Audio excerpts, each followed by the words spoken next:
Roadmap প্রকাশ হলেই দ্রুততম সময়ে নির্বাচন হবে, কেটে যাবে রাজনৈতিক অস্থিরতা।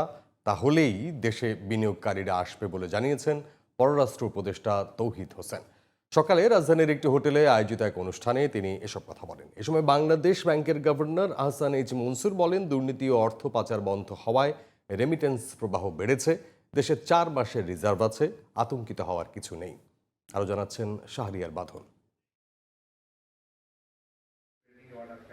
সকালে রাজধানীর একটি অভিজাত হোটেলে সেন্টার ফর এনআরবি আয়োজিত ব্র্যান্ডিং বাংলাদেশ ওয়ার্ল্ড কনফারেন্স সিরিজের উদ্বোধনী অনুষ্ঠানে উপস্থিত ছিলেন বাংলাদেশ ব্যাংকের গভর্নর আহসান এইচ মনসুর এবং পররাষ্ট্র উপদেষ্টা মোহাম্মদ তৌহিদ হোসেন। গত 5 মাসে দেশে রেমিটেন্স বেড়েছে 3 বিলিয়ন আর রপ্তানি বেড়েছে $2.5 বিলিয়ন।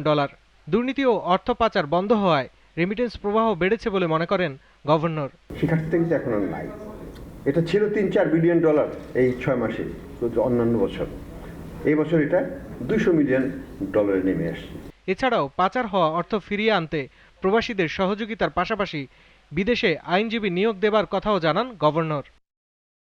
পররাষ্ট্র উপদেষ্টা মোহাম্মদ তৌহিদ হোসেন বাংলাদেশের বিরুদ্ধে ভারতীয় মিডিয়ার প্রোপাগান্ডা রুখে দিতে প্রবাসীদের সহযোগিতার আহ্বান জানান। সেই সাথে প্রবাসীদের হয়রানির দায় স্বীকার করে দোষীদের শাস্তির আওতায় আনা হবে বলেও জানান তিনি। হয়রানি মিশনে, এয়ারপোর্টে, বিশেষ করে এয়ারপোর্টে, এটা আমি আপনাদেরকে শুধু এটুকু বলতে পারি যে এমনকি যে ঘটনাটার কথা সম্প্রতি ঘটেছে, এটা অবিলম্বে এটার ব্যবস্থা নেওয়া হয়েছে এবং আমি নিশ্চিত যে কালকের যে সে শাস্তি পাবে। কারণ এটা এ ব্যাপারে আমি এটুকু আপনাদেরকে বলতে পারি যে আমার কলিগ যারা আছেন কাউন্সিল অফ অ্যাডভাইজার্সে, প্রত্যেকে এই ব্যাপারে অত্যন্ত সচেতন এবং তারা চান যে এই জিনিসটা যেন যথেষ্ট ইমপ্রুভ করা যায়। আমি জানি রোডম্যাপ প্রকাশ হলেই দ্রুততম সময়ে নির্বাচন হবে, তাহলেই বিনিয়োগকারীরা বাংলাদেশে আসবে বলে জানান পররাষ্ট্র উপদেষ্টা। আসলে আমাদের সমস্যাটা অনেক ব্যাপক এবং আমাদের সামর্থ্য অনেক কম। এই সামর্থ্য এবং এই প্রত্যাশার যে একটা বড় তফাৎ, এটা কিন্তু মিশনগুলোকে বহন করতে হয়।